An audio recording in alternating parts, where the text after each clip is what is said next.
জাতির উদ্দেশ্যে দেয়া ভাষণে আসছে এপ্রিলের প্রথমার্ধে জাতীয় নির্বাচন হবে বলে জানিয়েছেন প্রধান উপদেষ্টা ড. মোহাম্মদ ইউনূস।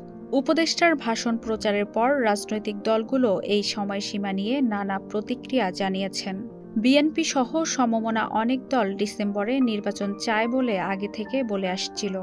প্রধান উপদেষ্টার ঘোষণার পর তারাও জানিয়েছে ঘোষিত সময় নির্বাচনের জন্য উপযোগী নয়। এ সময়ের মধ্যে নির্বাচন সংস্কার, জুলাই সনদ ও জুলাই ঘোষণাপত্র এবং ভোটের সমতল মাঠ তৈরি হলে রোডম্যাপ অনুযায়ী নির্বাচন সম্ভব হবে বলে জানিয়েছে জামায়াতে ইসলামী।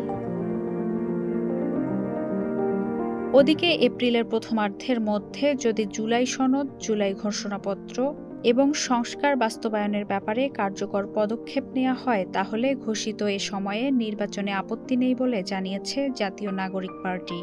এছাড়া এপ্রিলে ঘোষিত নির্বাচন নিয়ে রাজনৈতিক দলগুলোর যেমন নানা প্রশ্ন রয়েছে, তেমনি আবার কোনো রাজনৈতিক দল এটাকে স্বাগতও জানিয়েছে।